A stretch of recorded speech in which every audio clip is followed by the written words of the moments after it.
Evening, folks. Phil Gallagher of Thraben University here, and we're actually going to be playing some Death and Taxes today. And everyone rejoices. Yay! So playoff did not go so great for me, but it went very well for Daryl Ayers, obviously. I want to talk about the deck list a little bit.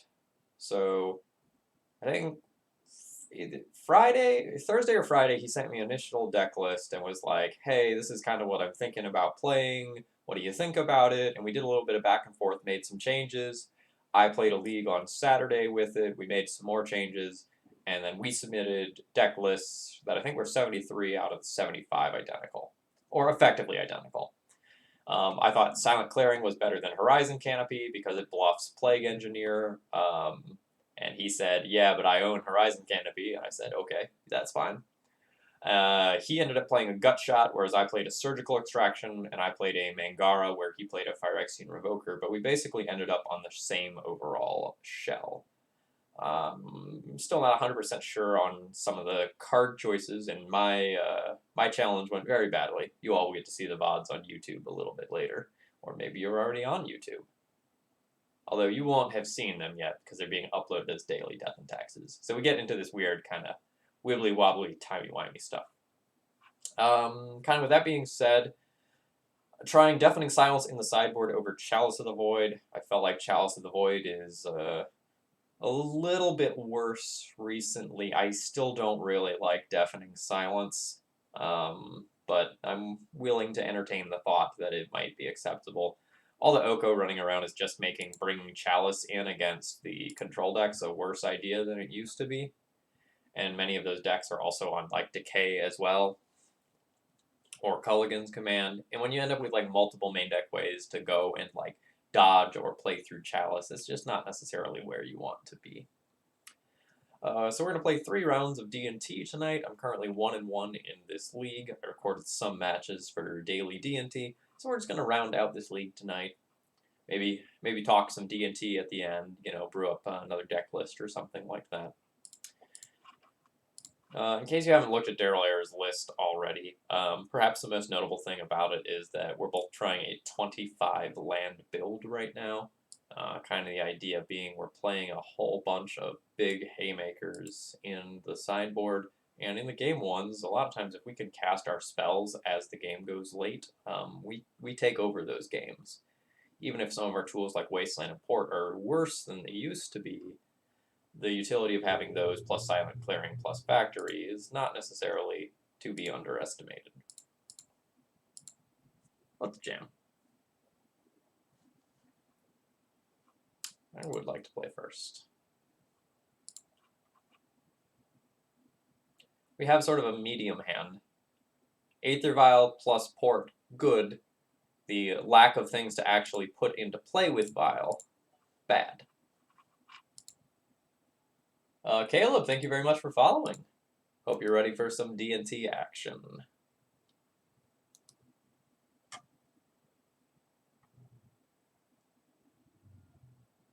I mean, I like this start versus Flooded Strand. We're playing against some flavor of like Miracles or Snow Control or something like that. This Rashadan board is going to majorly slow them down.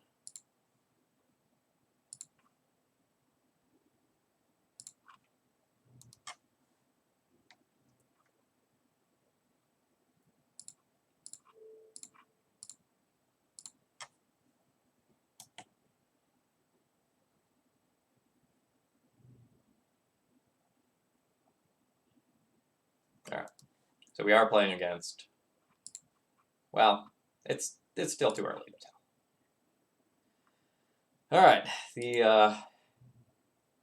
the draws here of planes into planes, not necessarily what we're looking for here.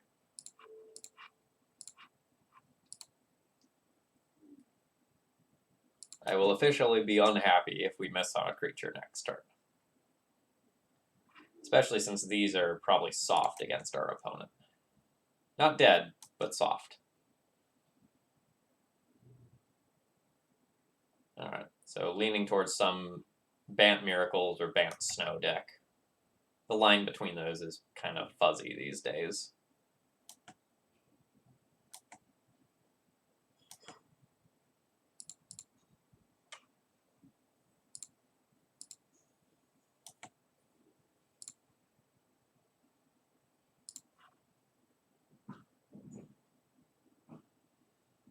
All right, we have strong start here.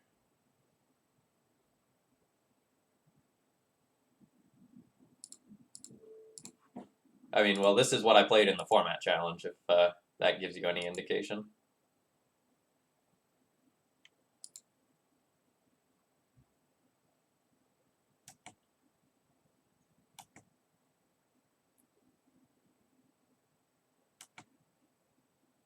So Daryl Ayers, I think, got first in the event with 2 cards different from this. So this shell is good. It's relatively untested, though. We've only been working on it for like a week. Get Swords to Plowshare.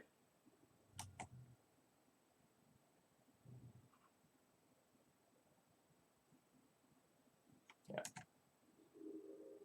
I don't think I can afford to like sit there and like wait till I like hard cast that and then play something with Flicker with backup or something like that.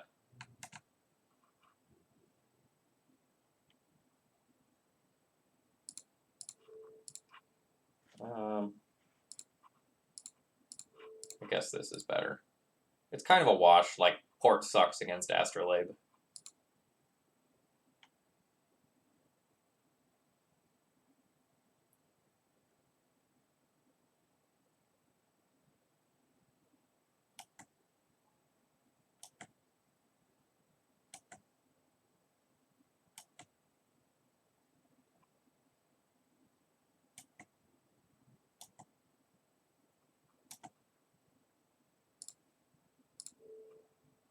I mean, I guess we remove it.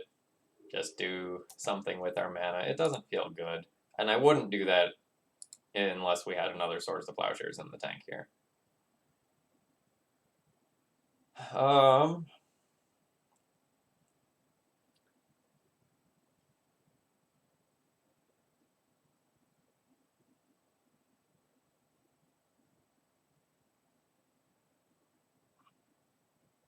If I'm willing to get greedy, I can do some crazy good plays this turn, but I don't think I'm willing to get greedy.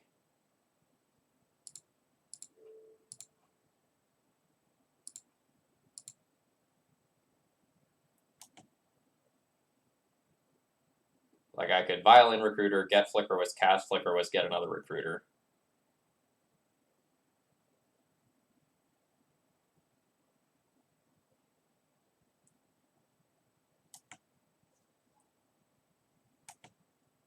Yeah, I expected a decent amount of Storm present in the challenge.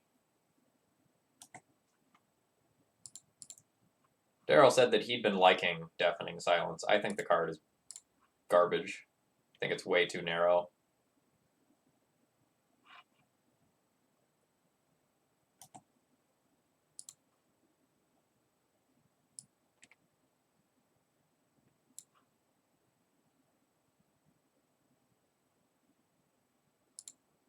I think I just need card draw more than anything else here.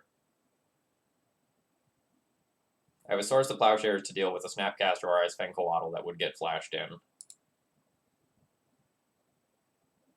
I think I'm willing to give up this Ether Vial to just, like, guarantee that I can start drawing some cards.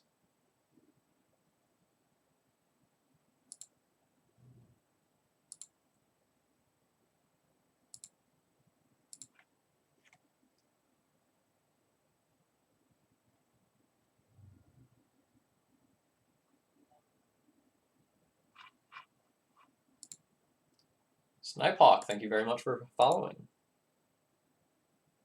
I mean, super happy that they gave up a Planeswalker to Force of Will.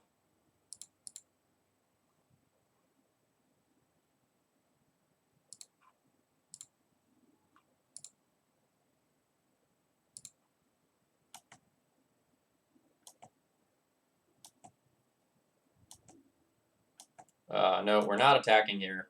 We're just going to play super safe and ride this one out via the Monarch.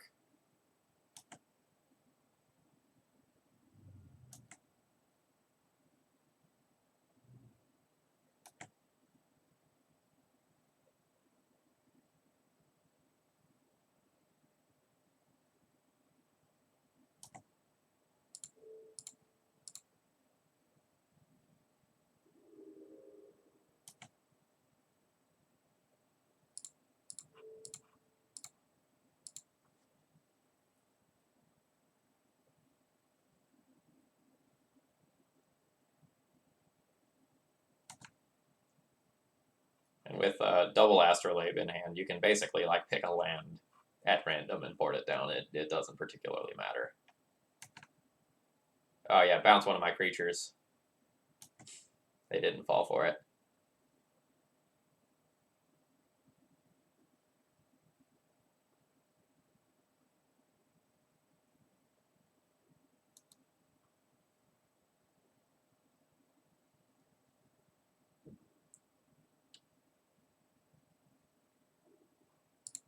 So now we're gonna get to kill that Teferi and get some Jitte counters and get a mom.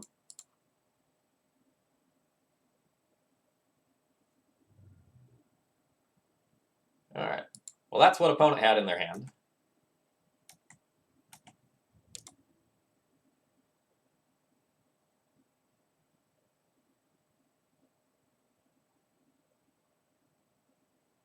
I probably want to leave back 2 blockers still to play around Oko shenanigans.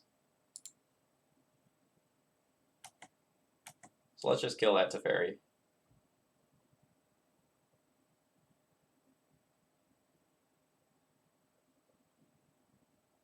Hey, hey, welcome.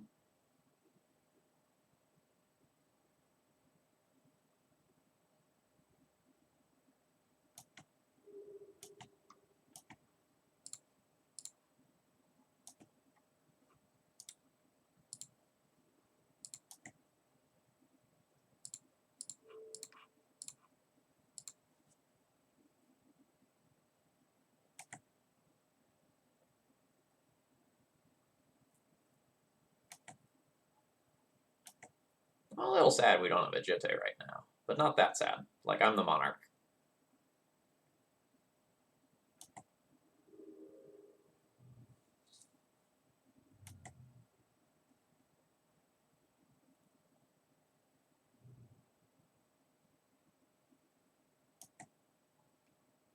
Yes. This is why we held a creature back, in case that wasn't abundantly clear.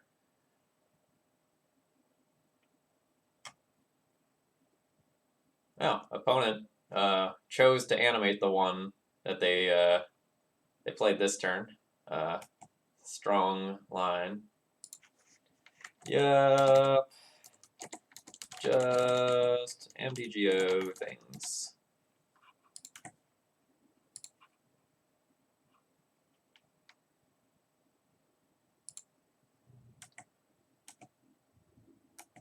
It does kind of suck that we are like super flooding out.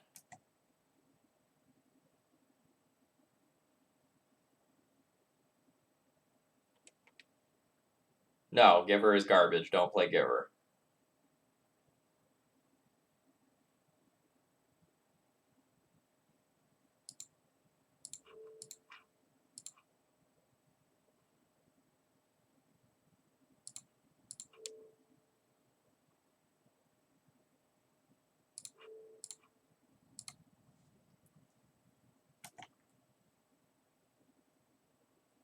Yeah, so apologies if I sound, a little bit like an elitist here. I have played thousands upon thousands of games of D&T. So, like, sometimes things that seem really obvious to me are not abundantly clear to everyone else.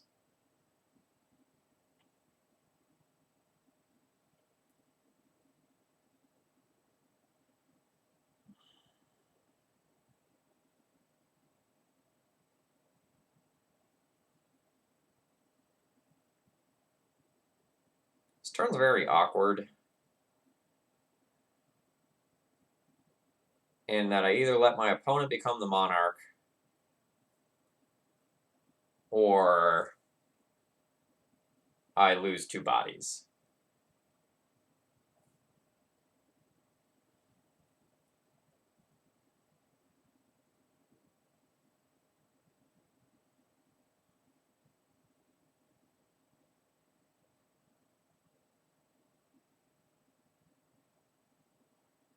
Losing both of the bodies would mean that my top deck Flicker Wisps become much worse.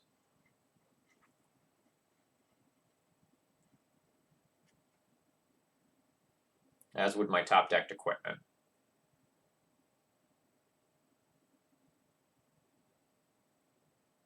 But letting my opponent become the monarch when they have a planeswalker is also a disaster.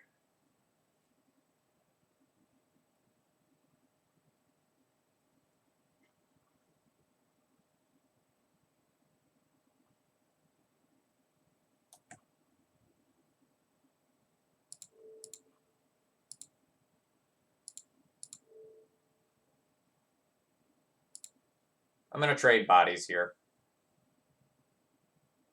It does not feel good. But I'm too worried about just, like, leaving 2 bodies on the board.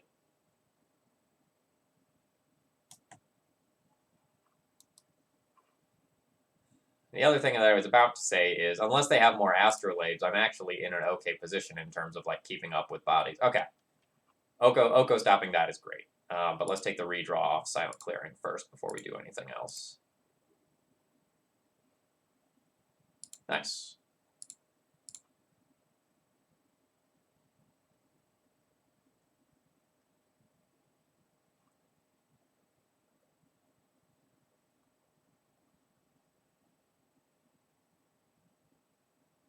Arkham's Astrolabe is annoying, but totally fine as far as legacy power level goes. Do I dislike the card a bit? Yeah, absolutely.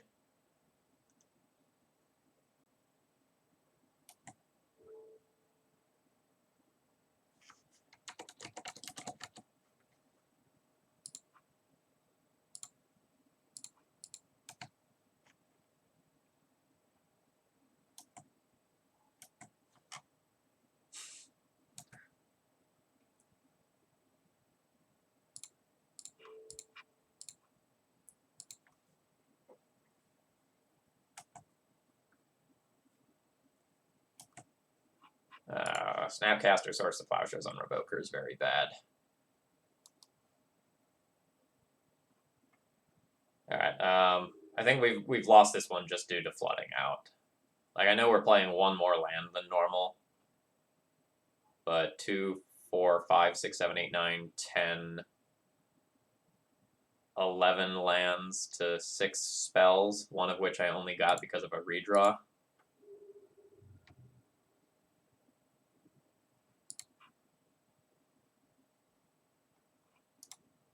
Alright. So we're not, like, technically dead here. But my opponent has an overwhelming advantage, and they're the monarch. I'm going to go ahead and scoop this one up here, I think. All my best top decks are pretty much invalidated by the Oko or the other cards that they have here. If there were real prizes on the line, I would fight that one out a little bit harder. But this is a league, and I value my time.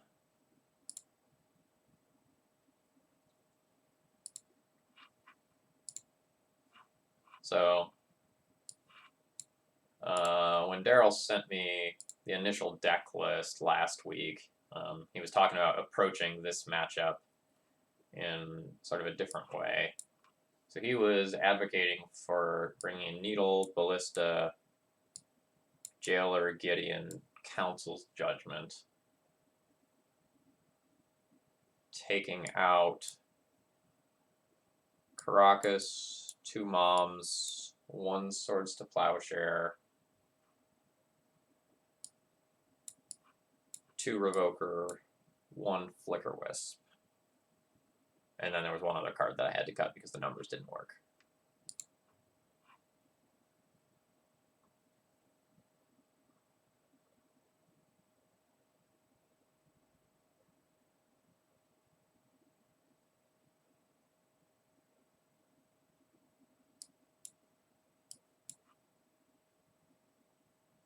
Something like that. Oh, you should not follow this board guide. This is very much experimental.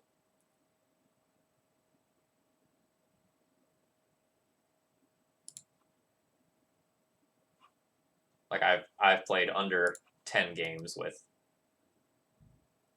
like this. I am not even entirely sure that this is the correct way to board. I kind of think the Revokers are good.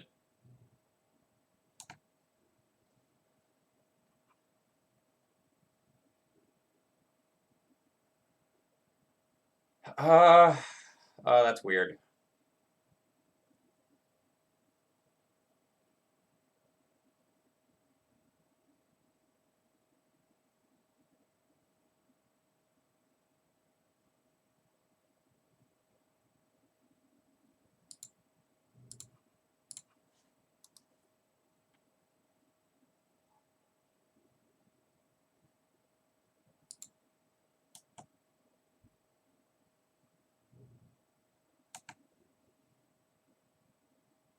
So, Cataclysm is something that could just as easily be in the slots that Gideon's in. The approach that I'm taking in the matchup with this list is that I want to be able to play strongly to the board. You know, just imagine that game that I had drawn, like, I think literally just one more spell than I did in those early turns off the Monarch triggers. I would have been overwhelmingly ahead.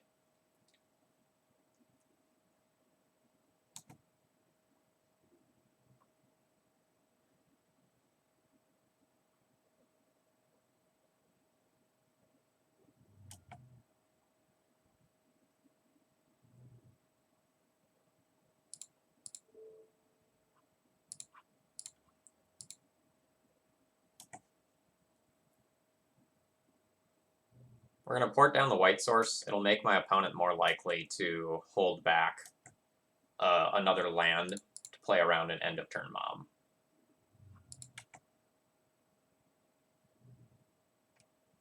Oh geez, they have Containment Priest. Oh great. Alright, I need to draw a white source or a Swords to Plowshares. Ask and you shall receive.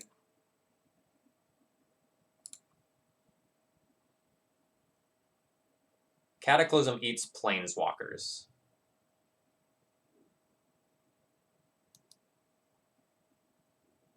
So the way Cataclysm is worded, it's based on old templating. So you don't get to keep your Planeswalkers because it's not a listed permanent type.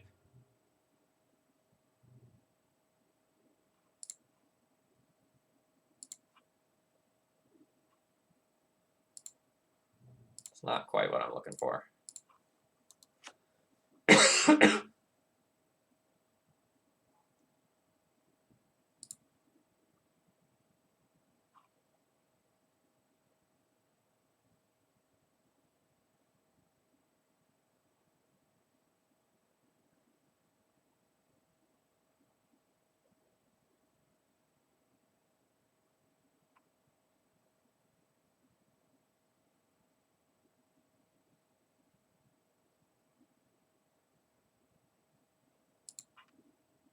I think I'm just going to take Jitte.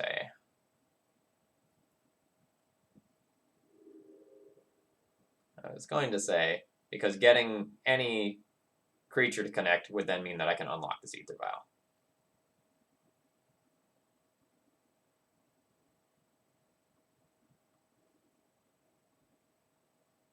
I mean, this is like the highest upside Containment Priest ever, right? Where I was stuck on lands, I just like played very conservatively to tick up an Ether Vial, and then my opponent was able to punish me. So like this is like the best a Containment Priest can be. As a whole, I'd say that Containment Priest is medium versus D&T, because you do run into some real problems playing that card against D&T. Like if I drew a Flicker Wisp, for example, I can go and like remove a Snapcaster Mage, and they will get exiled permanently.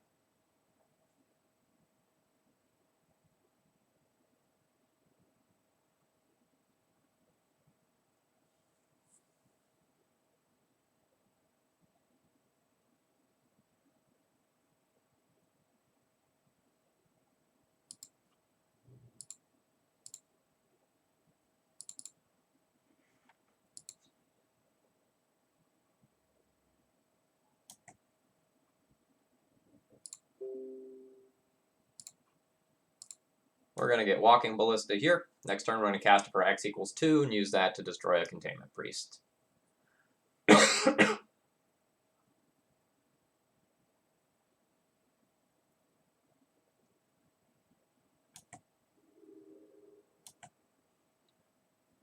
So we're not going to be going and destroying any lands. My opponent is going to have all of their colors, and 4 mana is enough for everything except exactly Force of Will.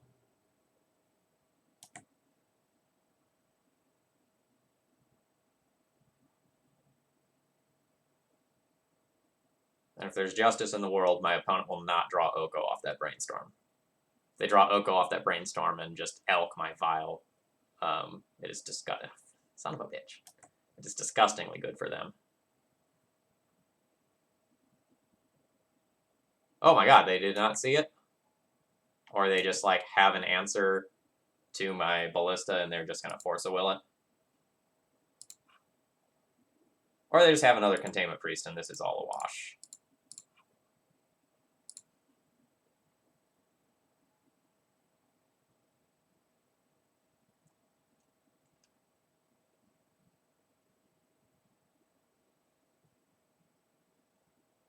I guess at this point I should just wait until their turn. Maybe get a block out of this, too.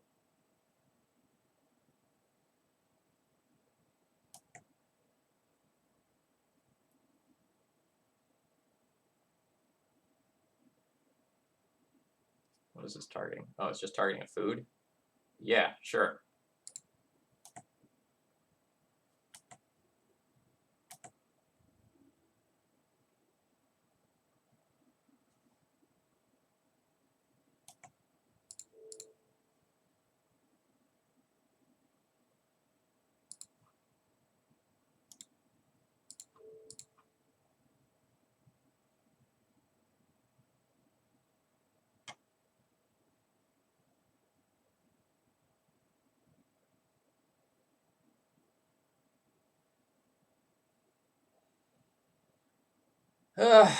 Yeah, that's frustrating.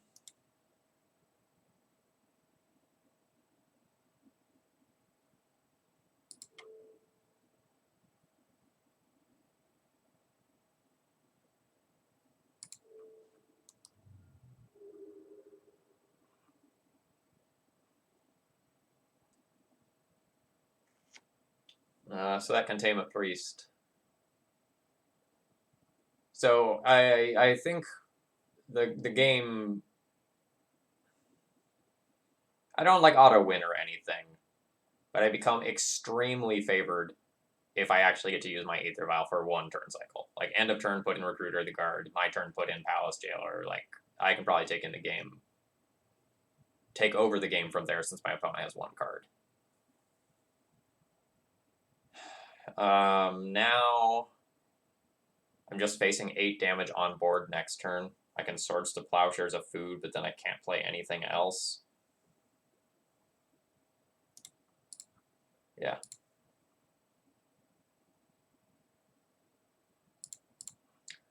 That was rough.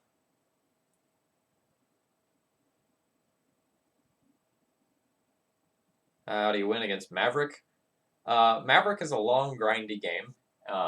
And what I'm going to say is advice that's meant to be taken seriously. This isn't a joke. If you want to win against Maverick, don't make mistakes. The games against Maverick go very, very long, and there's a lot of wiggle room for the better player to make decisions that will let them leverage an advantage over time. Like, Maverick is possibly a little bit favored in the match, especially if they're the Black Splash version that has Plague Engineer in the sideboard. So if you play tightly and, like, really pay attention to the small stuff, you have a decent chance of winning against Maverick.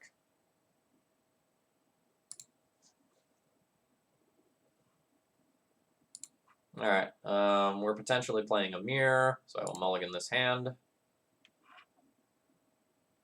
This hand is good.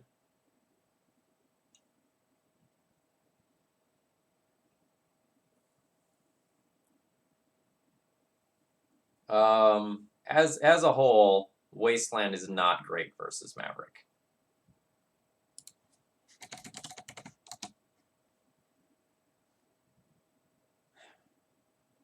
If my opponent is actually playing D&T, then bottoming the Thalia is right. If they're playing one of the other blue decks that they sometimes play, then bottoming the Revoker is right.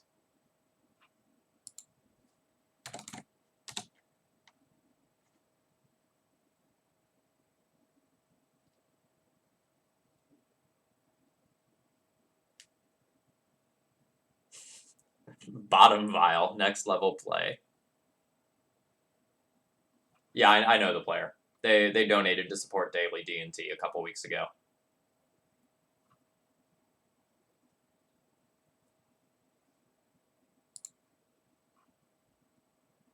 I'm going to bottom Thalia and hope they're playing the mirror.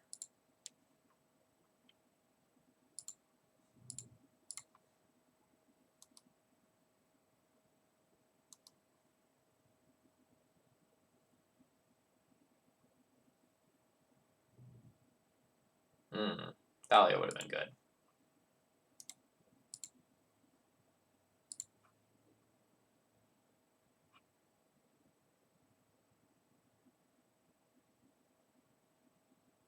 So it could be Goblins, could be Moon Stompy, could be Burn. If it's Burn, I don't want to expose Stoneforge to Lightning Bolt.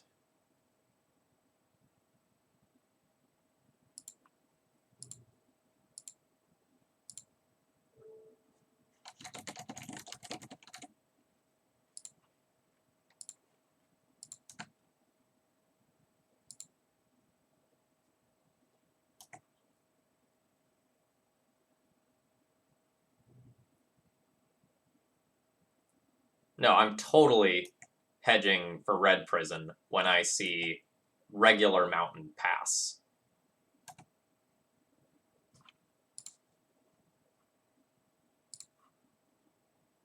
Oh, nice, we got another one back anyway.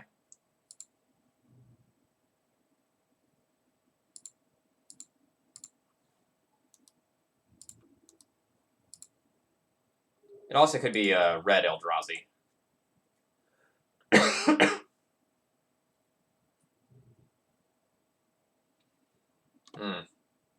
That is just a 3-mana land untapped.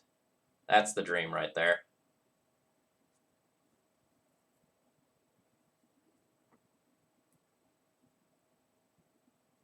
Ensnaring Bridge, sure.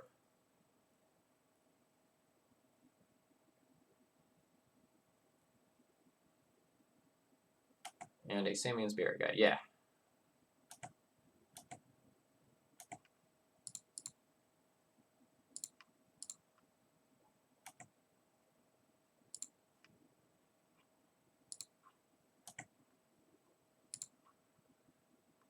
This game's going to go long. I'll have plenty of time to tick this up later. Nice. Rashadan Port is an insane draw. Although I think I am going to just get the Jitte online this turn. Actually, no, Rashadan Port is not an insane draw. Blood Sun. This just taps for colorless. Wah, wah, wah, wah, wah.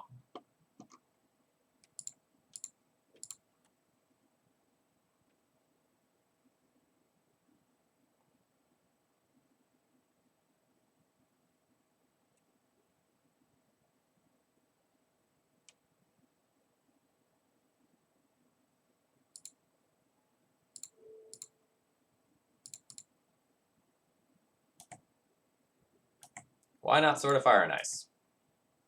That.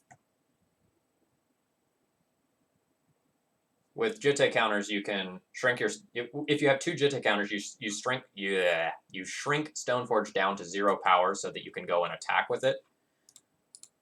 And then you pump it, so you can still do 2 damage even if your opponent has Ensnaring Bridge. I also think that was a poor block from my opponent. You should keep that creature around for later, so that you can block a Stoneforge Mystic.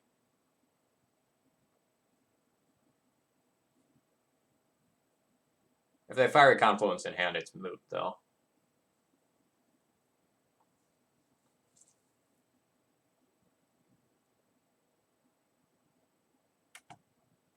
Why?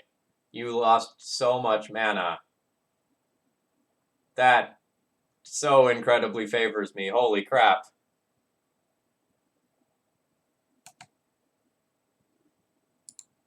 Yeah, sure. Like I can understand needing to empty your hand, but that's the like literal last card I want to play out.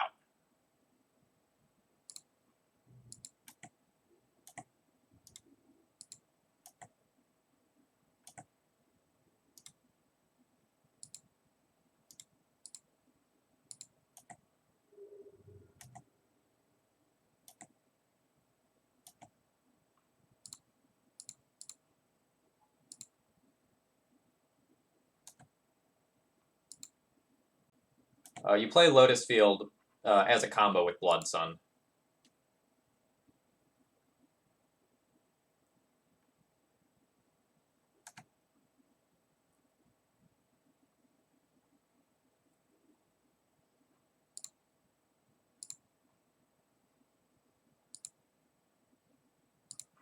Yeah, it might just be that they're. Oh, that's. Yeah. 6, 7, 8, 9. Yep. Okay. So their hand was just full of Blood Moons and Blood Suns. Really happy that my opponent didn't have, like, say, a Fiery Confluence that game or something like that. That would have been pretty devastating. There's an argument to equip Stoneforge last turn, so that if my opponent plays Fiery Confluence, I can double pump Stoneforge. The kind of one of the issues with that is that the Thalia might be more valuable versus Ensnaring Bridge if my opponent has 5 lands, no acceleration, and 3 cards in hand.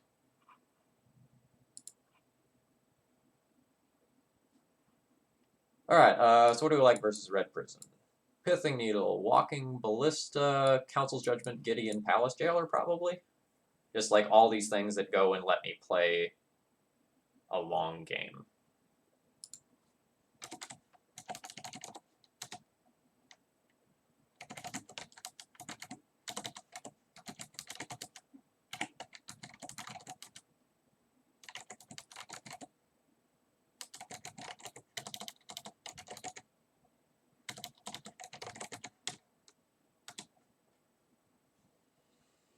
Alright, so there's a couple different ways you can board for the Red Prison matchup.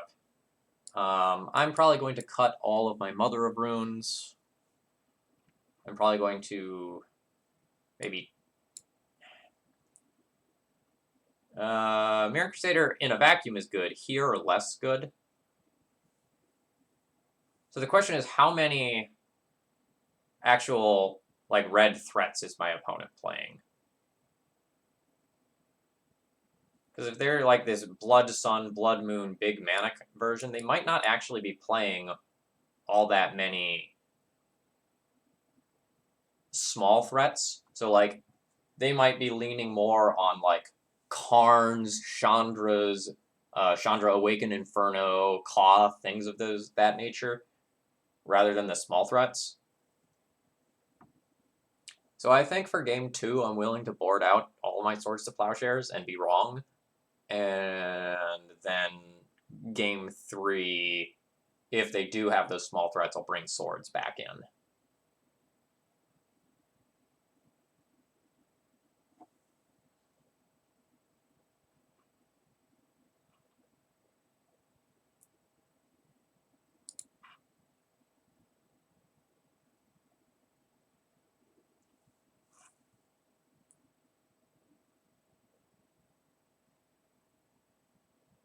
This is very clearly a keep.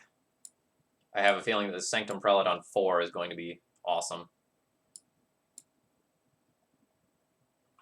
Actually, it's weird because Sanctum Prelate, or sorry, because Rabble Master is one of the easier ways that you can lose a match, even if it isn't objectively good against the deck. So it's very easy to lose to just like turn 1 Rabble Master, turn 2 Rabble Master, or something like that, almost no matter what deck you are playing. If you supplement a Rabble Master plus like 1 piece of removal, like an Abrade or something like that, it can do a surprising amount of work.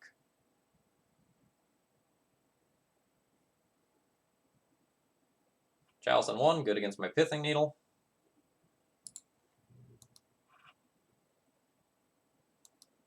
Also slightly indicative that my opponent might actually have those threats.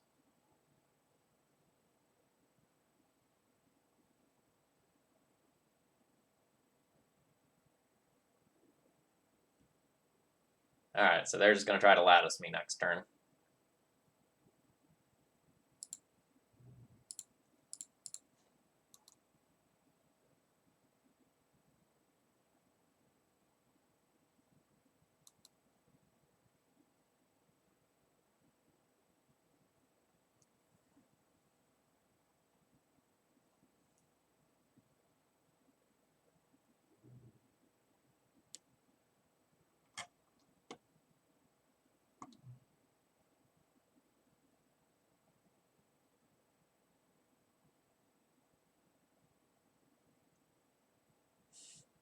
That's cute trigger stacking. So you don't have, you sacrifice the mountain in the City of Traders, and then you don't have to sacrifice the City of Traders to itself.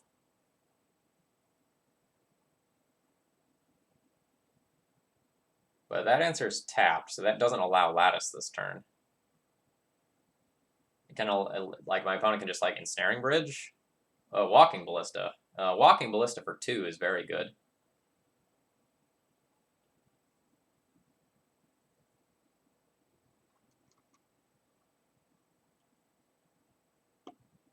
No, this is hexproof. Just FYI.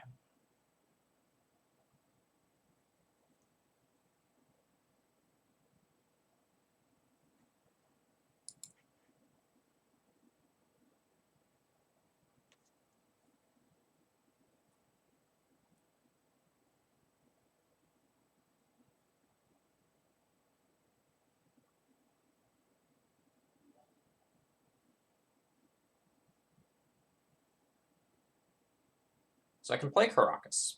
Attack the Karn. My opponent will use a counter to beat Thalia. Can bounce Thalia, replay Thalia. Then my opponent goes Mycosynth Lattice plus Soul Land, and I lose.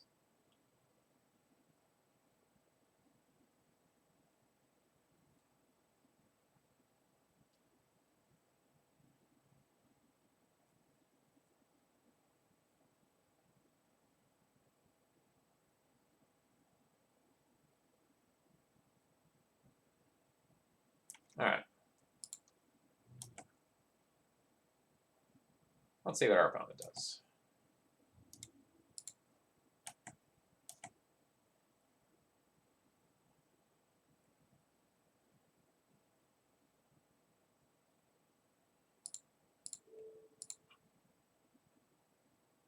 I think I just need to play around them not having a Soul Land.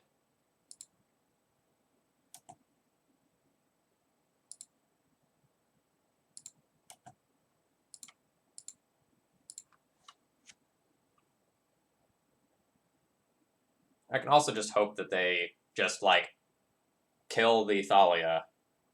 Yeah, that's wonderful. Unless they also have the Soul Land, then they win. Alright, they got it.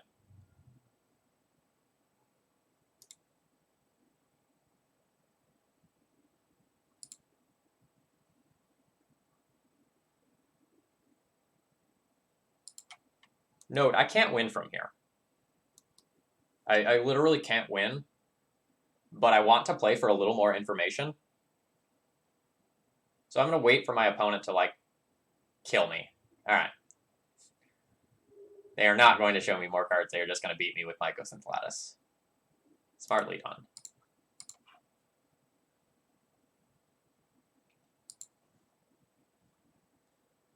Alright, so my opponent does seem to be on a very Planeswalker-heavy build. I think I'm just going to whack the submit button, play just like I did.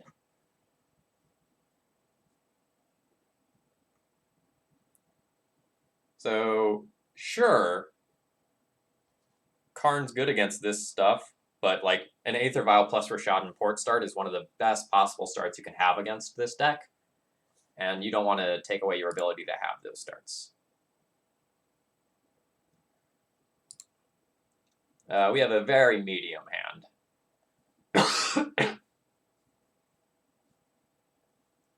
But at the same time, this is absolutely not a mulligan. Like, we get to play turn 1 Aether Vial, turn 2 Stoneforge, turn 3 Vial in Stoneforge, activate a Stoneforge. Like, we have plenty going on.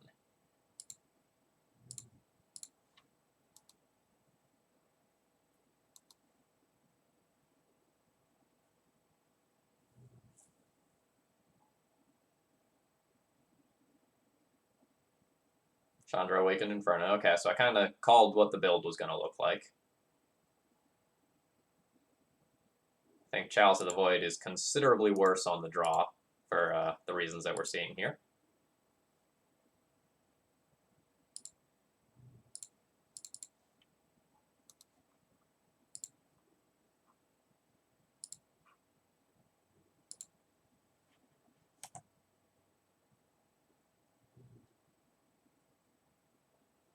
Well, sideboarding is one of the hardest parts of Magic, right? That's why so many content producers make money by, like, publishing sideboard guides.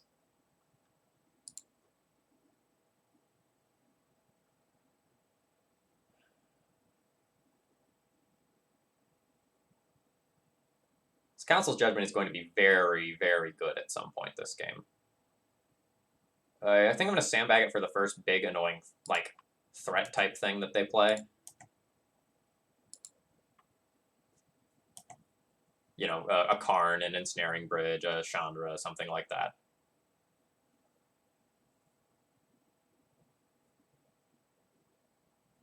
A Chalice on 2. Sure. That's fine.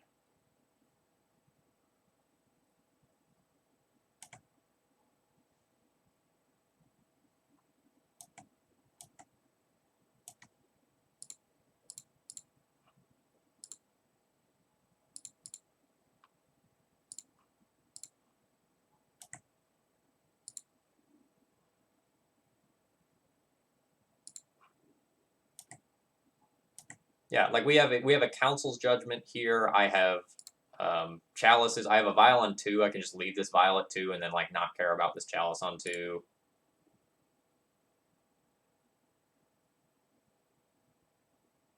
It's not a bad draw.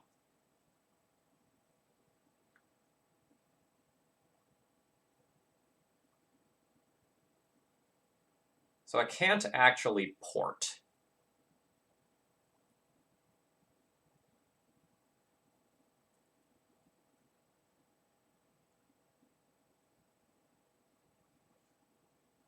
Because of the Blood Sun.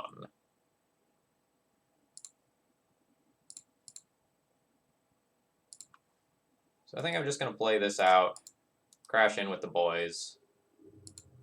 Really wanted to draw a land there so that I could also, like, connect with a Sword of Fire and Ice. Fiery Confluence is such a sweet draw from our opponent here. Ensnaring Bridge. Yes, that is not a problem.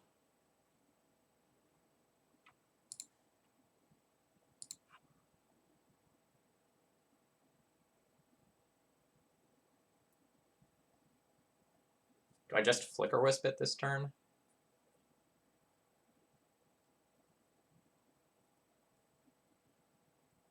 I can just Flicker Wisp it, attack for 6.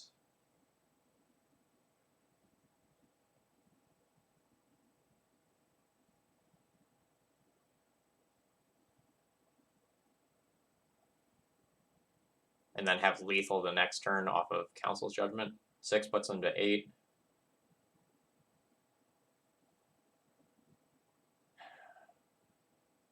It exposes more bodies. If I just Council's Judgment, I attack for 6, puts them to 8. I still have 8 next turn.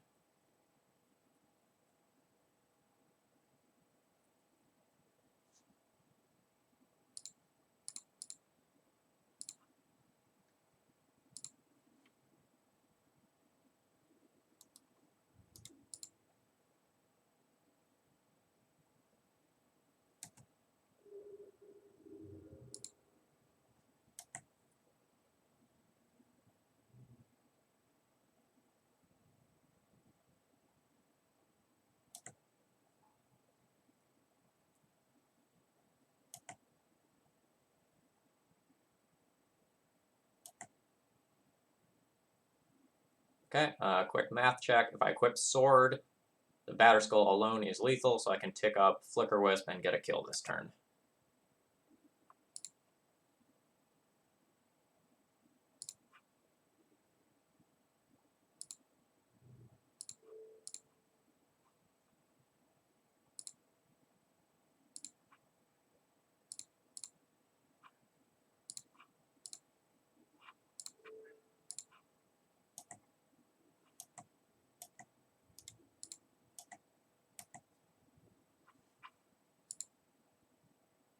Opponent says GG's.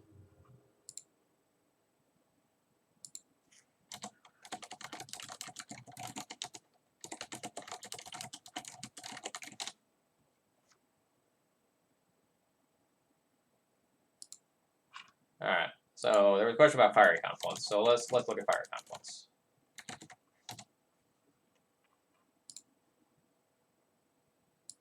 So if you look at Fiery Confluence here, you look at the modes. So if you're going, the modes are resolved in order, and so if you're equipping something with a Sword of Fire and Ice, you know, you're going to resolve these like 1 damage to creature things first before the destroy artifact happens. So yeah, you get sort of a free roll protection by having it equipped.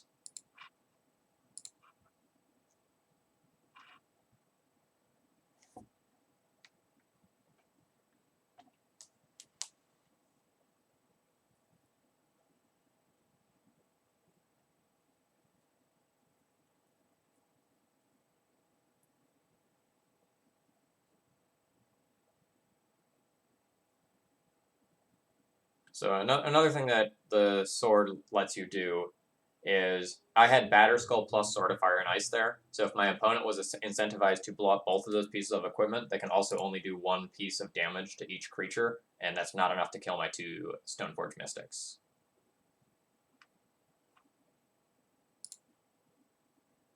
We have a pretty good hand against some sort of blue deck. A curve of Mom into Thalia into Prelate is strong. Yeah, so if my opponent is, say, Ant, and they don't go off on turn 2, like, we're good to go.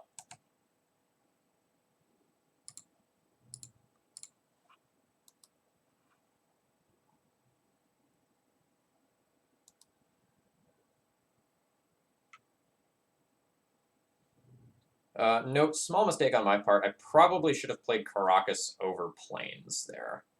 If I operate under the assumption that my opponent is Ant, some of the Ant decks have been splashing for Burning Wish, and playing the Plains opens me up to Burning Wish Massacre lines this game.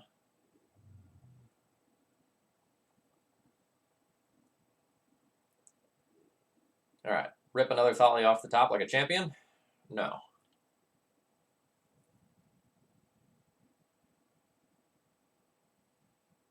Sure, now that we've seen the swamp, though, it's unlikely to be Sneak and Show.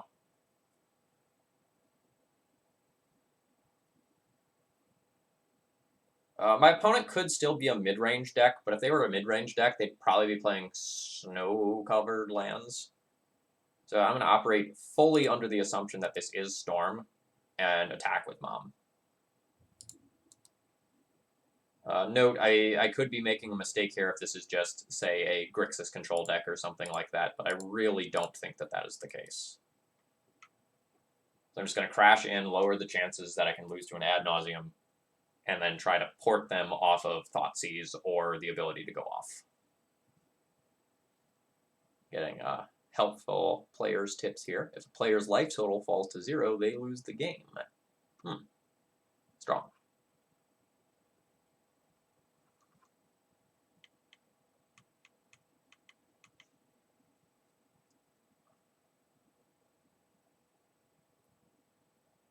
So in game 1, Ant should not be able to beat Sanctum Prelate on 4. Again, fringe scenarios notwithstanding. You know, every once in a while someone will play a 1 of Echoing Truth in the main deck, or someone will, like, Burning Wish for removal in these, like, weird corner cases, but 99 times out of 100, a Sanctum Prelate on 4 should win you game 1 against Ant.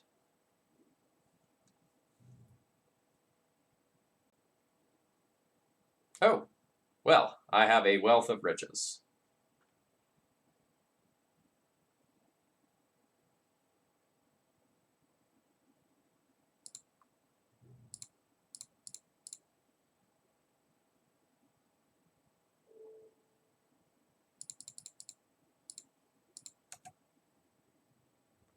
Now I am not going to attack. Because if this is Ant, they should not be able to beat, like, this followed by Thalia. Note that if they are not Ant, it is so much better for me to just like jam Thalia that turn and then like have Caracas back up. But we're pretty far in on the we think it's Ant train.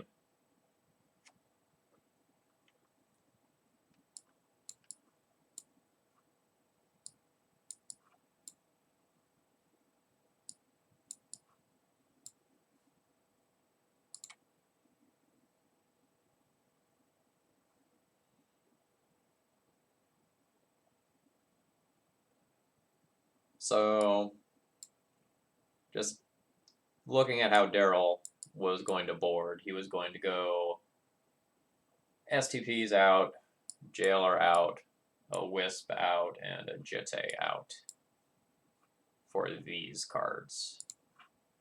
What do I think of that?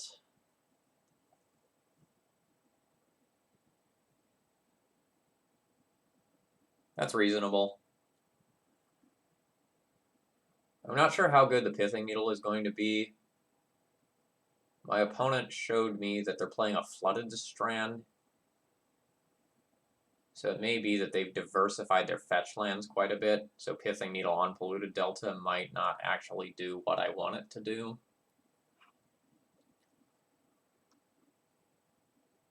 Keeping that in mind, I'm not going to board the Pithing Needle on the draw. And I'm just going to keep one more body of some nature in the deck. I'll keep one more Wisp in the deck. It's pretty medium. Let's be clear. But so is Pithing Needle. Keep.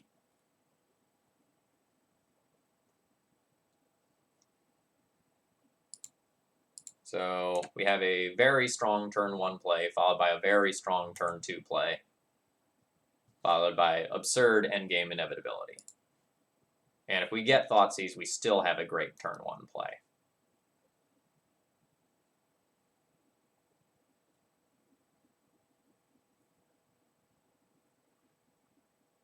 The best hands against Ant have 2 hate cards in it, but we're not going to mulligan a Deafening Silence hand.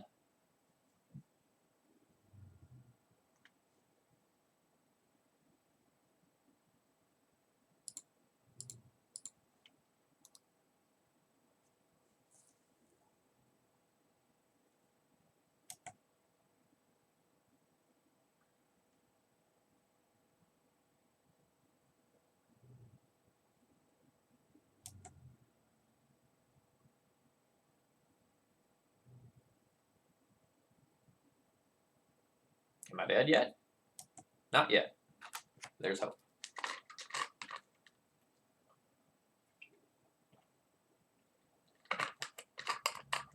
Ooh, bottom with Preordain. That's great for me.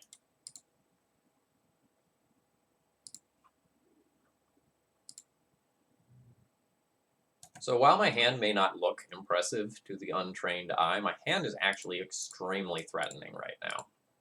So on my turn, on their end step, I get to put in Mother of Runes. And then on my turn, I cast Recruiter of the Guard and put a Thalia into play. So they need to go off this turn or have an answer to Thalia. And their answer really needs to be Massacre because of Mother of Runes. We did not have the luxury of playing around that this game.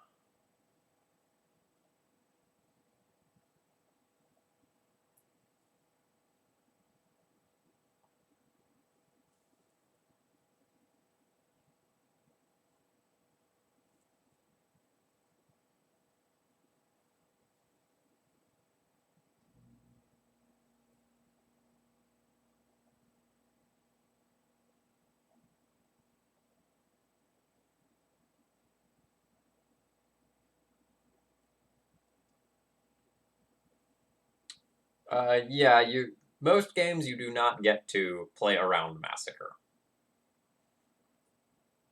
Most games you don't get to beat Massacre. You just make them have their one of.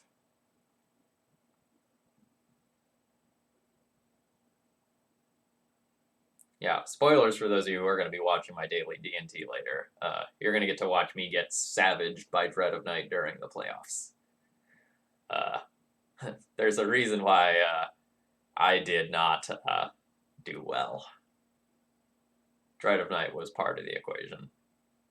I was talking to Daryl in between rounds, and I sent him my first 3 pairings and told him how I lost, and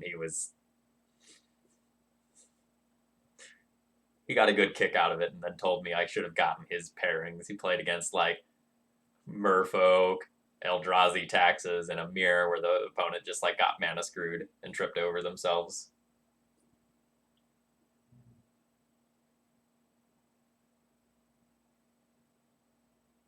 I'm going to let them take the Mom if they want, because Recruiter of the Guard is the prize here. No, I don't think he's on the daily, on the D&T Discord. Or if he is, he doesn't post frequently.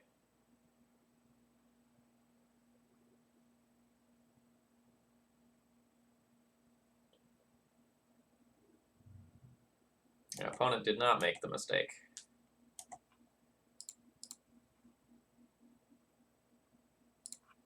Yeah, come on, hate piece off the top. Let's do it.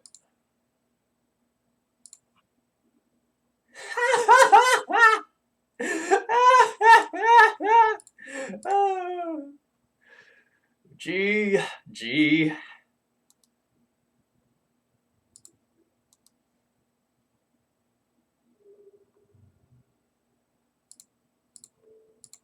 So note, now we're going to be just like targeting this island every turn to prevent them from pondering or preordaining into an answer to the deafening silence.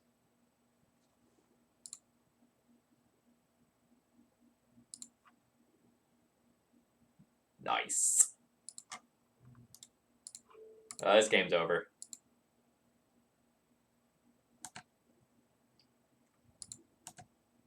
Not literally.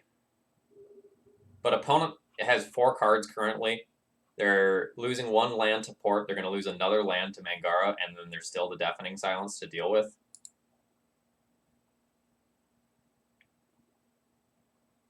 They're also just at 12 from Thoughtseizes, Fetches, and Mompex, so an Adnaz line would be difficult.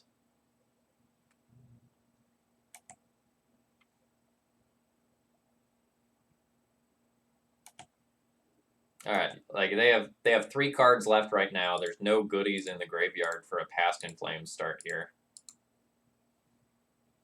I think this is them saying, like, I have to try to go for a win this turn.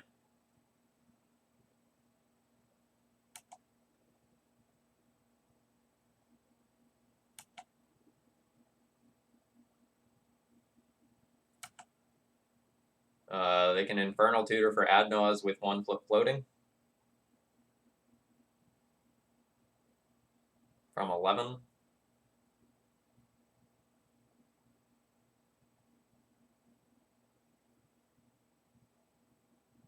Don't think our Storm count is going to be anywhere high enough for a Past in Flames kill. I think mana is also too tight with just 2 rituals as well.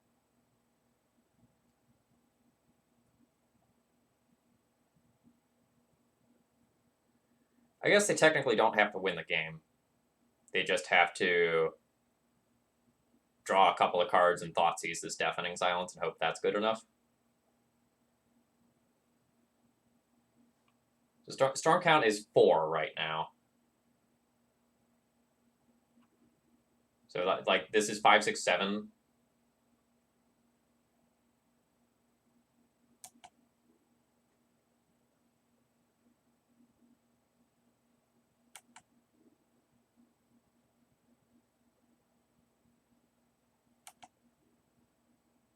Oh, I didn't count cantrips.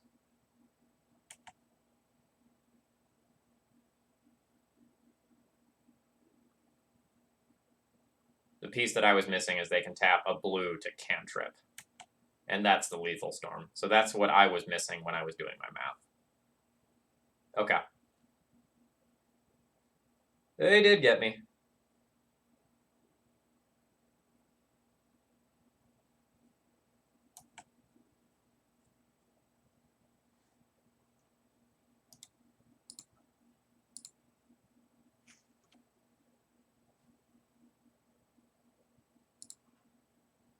Did not expect to lose that one from that position.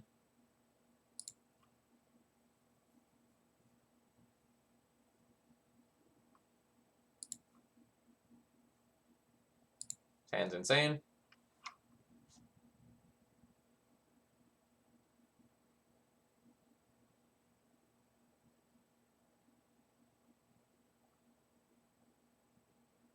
I think we're going to start on Rashadenport, hoping to draw Caracas for when we play Lethalia.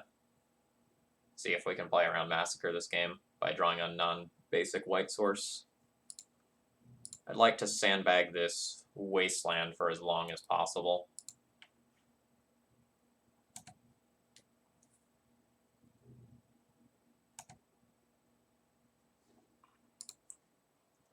Naming LED is basically always better.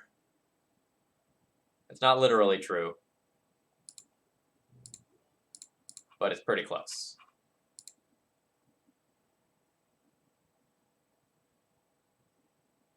I don't know where the syllable breaks in your name are.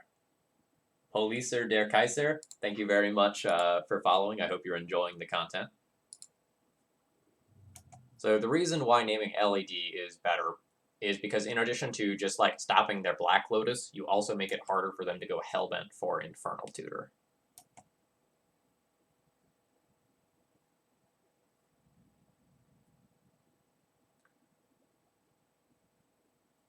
So we do have the option to play Wasteland this turn, play Revoker, revoke LED, Violent Athalia next turn, and not make a land drop and just port from there. But I think this play is constraining enough that I'll want to do it. Hey, Basic Swamps, welcome. Did you end up doing okay in the challenge after completely savaging me? I recorded that one too, so my agony will go up on YouTube, I think, next week.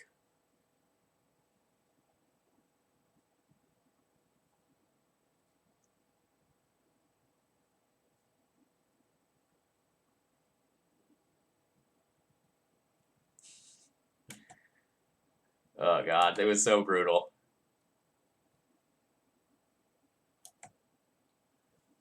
Yeah, Luminol, and that's part of the reason why I don't so much care about the Massacre. Like, assuming that the Massacre does not happen this turn and they just go off. Like, Violent 2 means the backup Thalia just sits there.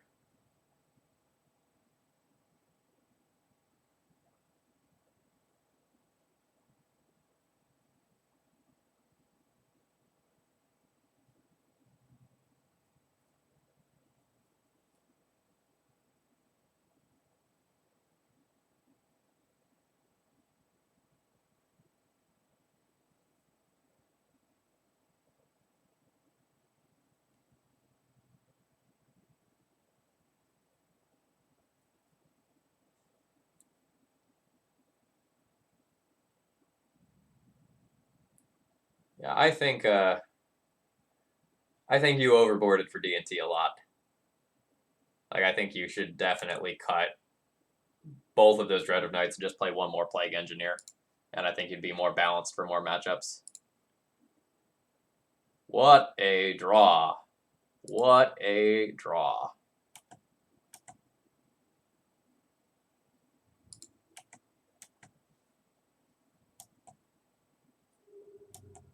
I also just think Plague Engineer is a stupid card. So anytime I can shove that into a deck list, I do.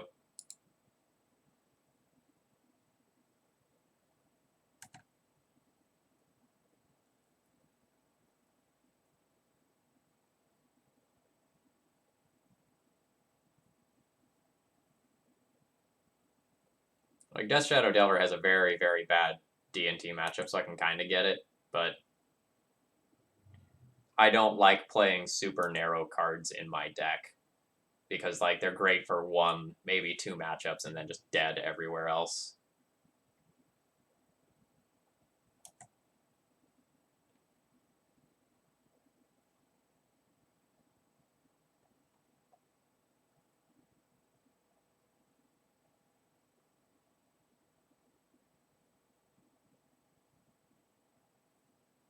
So I don't consider Surgical a narrow card because Surgical is good against so many decks. It's good against like Ant, Reanimator, Dredge, a handful of other graveyard-based decks like Hogak. I don't consider that card that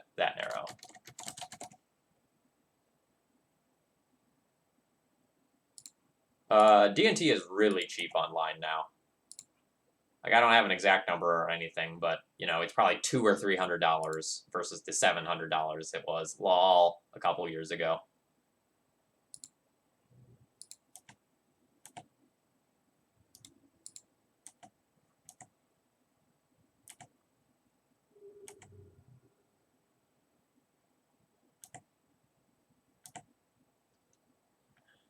So I have a 3-turn clock with these two attackers. What if I just play out a Mirran Crusader? If I play out a Mirran Crusader, I have a 2-turn clock instead. Since I have this other Thalia, I think I just want to turn it into a 2-turn clock. If I did not have a secondary Thalia, I would never, ever, ever, ever make this play.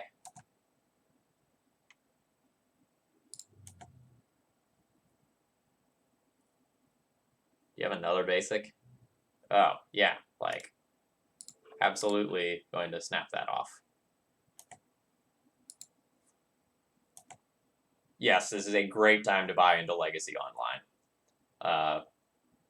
And you will get so much better as a player by playing online.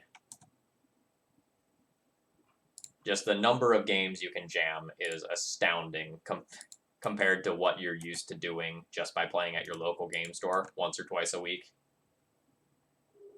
Like, when I first got Magic Online, I went from playing 5 to 10 matches of D&T a week to being able to play, like, 15 a day if I wasn't doing anything else in that day. And just, like, I had a bunch of days where it's just like, I want to play a GP worth of matches today. And I did.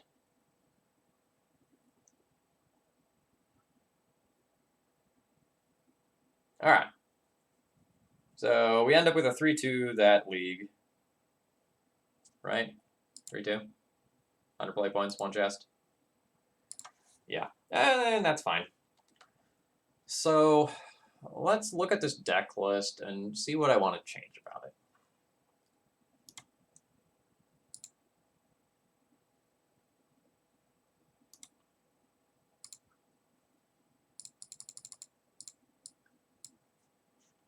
Post playoff taxes.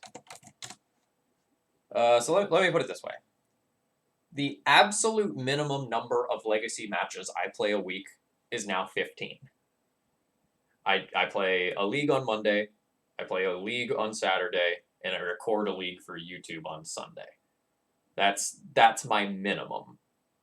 So versus the normal person who their minimum is I'm going to play 3 or 4 rounds on a Wednesday night at your local game store, the difference is astounding and it compounds over time. So, like, yeah, there's diminishing returns, but the difference between playing 3 and 10 or 3 and 15 matches a week is incredible. Like, one of my best periods of self-improvement was probably the first 6 months after I got Moto. Okay, so let's figure out what I want to do. I like a lot of things about this list. I dislike some things about this list.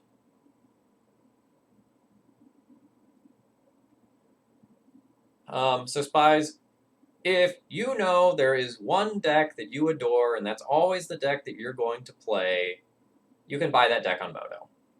A lot of decks you can buy for under $300 and just treat it like an investment, and it's totally worth it. The practice you're going to get on Magic Online is A, you're going to get more of it, and B, you play against way better players online than at your local game store. You know, no offense to your locals, but, you know, if you look at the list of people who, say, played in the Legacy playoffs this weekend, that event was stacked with pro players, grinders, legacy specialists. Like, you get to play against a lot of amazing players online. But if you are looking to rent cards, I highly recommend looking into Card Hoarders program. I use it myself. They're gracious enough to give me a free loan account for the stream, and I can't say enough good about their service.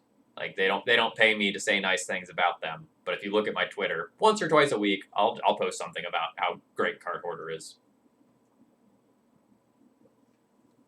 Okay, so what do I want to do with this deck list? For some of these snow matches and these like control decks where I'm bringing in all of these cards, I'm actually boarding out a Caracas, so I'm not entirely sure that I do want to be playing the 24th land. That's my first thought.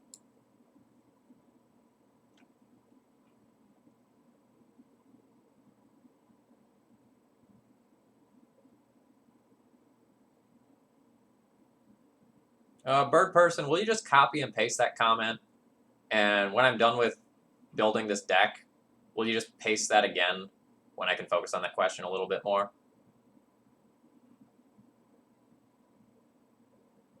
So I probably want to trim one land. Let's just say I start by trimming the Silent Clearing.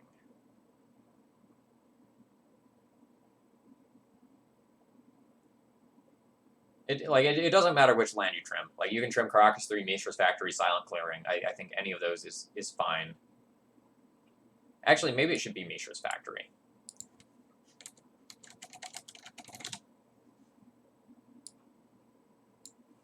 I am adding a lot of white cards for post-sideboard games, and there were a couple of games where I even with the 25th land, that I was off one of my lands. Mangara has been medium for me. I'm not sure that it's actually necessary. I kind of just want one more threat that I can play.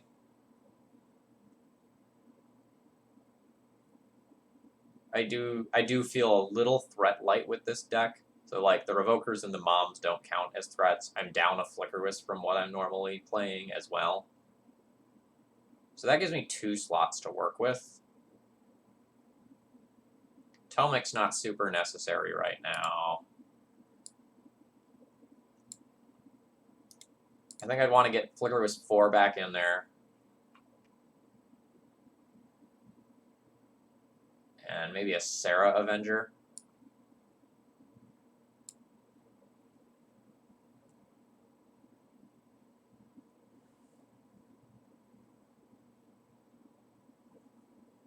Charming Prince is fine. But in my flex slots, I'm not sure how many extra humans I want. Like, I do still need to respect Plague Engineer. You know, it's not Ren and 6 time anymore where we're like, oh, that's an X1 flex slot? I don't know about that. But it is something that I need to be aware of.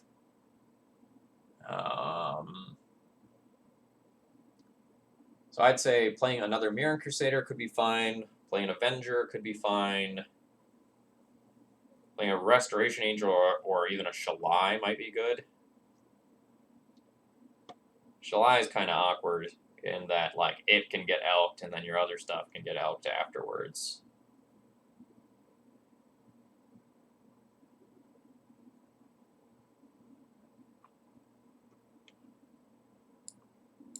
Yeah. So for my next league I play, I might try something like this.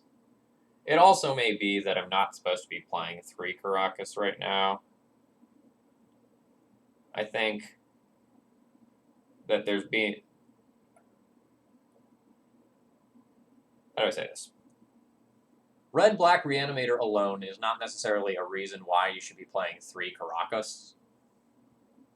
It's when ancillary decks like Sneak and Show are also popular that you really want the ability to bounce legendary creatures.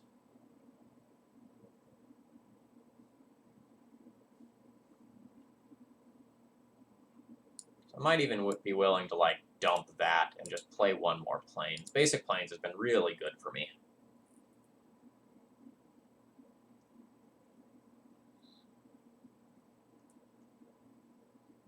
There are some things that I dislike about this list. Like, let's look at this flex slot here.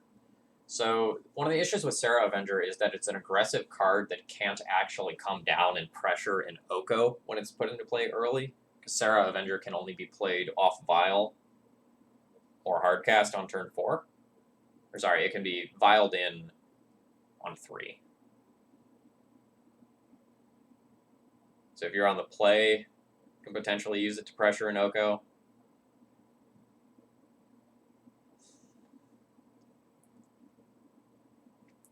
But I don't think we want to go, like, say, Jotun Grunt levels of deep to just, like, get something that can go and pressure an Oko easily. I could just play more copies of Mirran Crusader. I don't think that's crazy.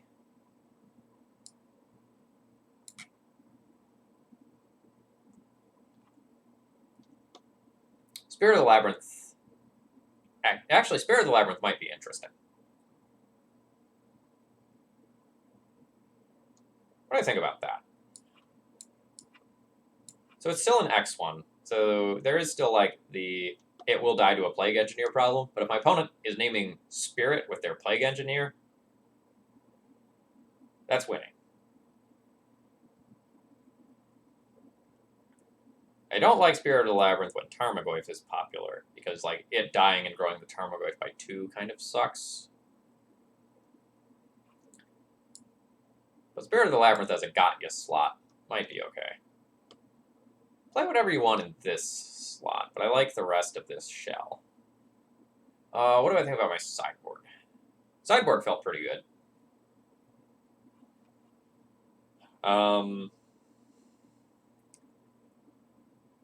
So it's possible I could want another Recruiter of the Guard in here. It's possible I could want another Pithing Needle in here. Yeah, if you want to play Arbiter, you have to play a very special version of D&T, because, like, we have Search with both Recruiter and Stoneforge, so it doesn't really work super well. I'm pretty happy with this sideboard. Like, I could see dropping Council's Judgment 3 and playing another Pithing Needle to just, like, have a little bit of diversity at converted mana cost and to have something else that can just kind of, like, be a turn 1 play, just, like, against these BANT decks, just, like, turn 1 Pithing Needle on Oko. Solves a lot of problems, or, like, requires them to, like, have more resources to play their best card against you. It's also just astounding in the mirror. But if you drop a Council's Judgment, then you only have 3 removal spells to bring in against Delver instead of 4, so, like, there's other issues there. But I kind of... What I like about this sideboard is we have 6 very specific, like, anti-combo cards. We have a lot of stuff for, like, mid-range and control decks, and then a couple flexible cards here as well. So I think this is what I would consider trying for my next D&T league. Yeah, pretty confident about that. Okay, so what's on the horizon? So I have donations for Stryfopile and a Death and Eldrazi hybrid deck. So Saturday, I'm going to play the Death and Eldrazi deck list, and then Monday night, I'm going to play some Stryfopile. Tonight's stream is kind of short because I was just going and finishing up a league that I started this weekend, and I have a few other things that I need to accomplish tonight because I spent way too much time this weekend sort of like recording ahead of time for other reasons since I'm going out of town for winter break. So momentarily... Oh, wait, no, hold on. There was a question. Bird person. Would you copy and paste your question again?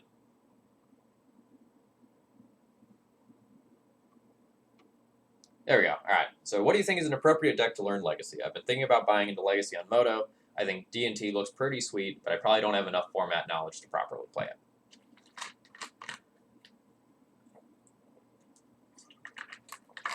So here's the thing. If you pick literally any Tier 1 or Tier 2 Legacy deck, and you're willing to put in the work, you can learn Legacy by doing it. I think you are doing yourself a service if you pick an interactive deck, though. It's very easy to select a very linear deck as your first Legacy deck. Like, I'm going to play Burn, I'm going to point all of these things at my opponent's face until they die. I am going to play Sneak and Show, I'm going to assemble Show and Tell or Sneak Attack plus a Fatty, and that is my game plan every time. I think the more interactive your deck is, the more that you will learn about Legacy. Just pick a deck that you think you like and jam games with it. And most importantly, if you can, get other people to watch your matches. Get a friend who plays Legacy and say, hey, will you watch me play? Or, hey, will you watch my replay? And get them to try to talk you through some of your mistakes and the things that you're doing wrong.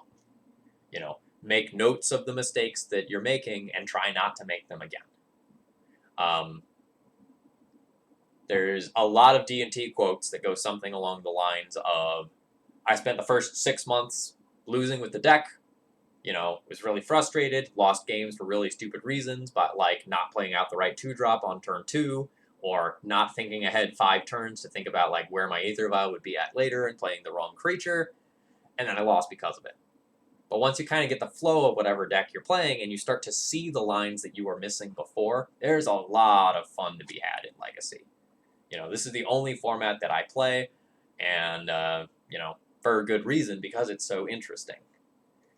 And, you know, if you find you need a little extra help at some point, there are people who you can give your dollar bills to, and they will sort of do that sort of thing for you if you don't have friends who are experienced enough to do it. All right. And shameless self-promotion. All right, some closing thoughts on Legacy right now. Legacy right now is great. I love it. There are a lot of people complaining about Astrolabe, complaining about Oko, but I think the format's great and totally open. And if you take a look at the results from the challenge, which is, you know, probably the highest level of play we're going to see on Magic Online for Legacy, you know, it shows. You know, there aren't even that many top finishing Oko decks in that. There's a ton of variety there. All right, folks, let's see who's streaming Legacy that I can send you all over to now.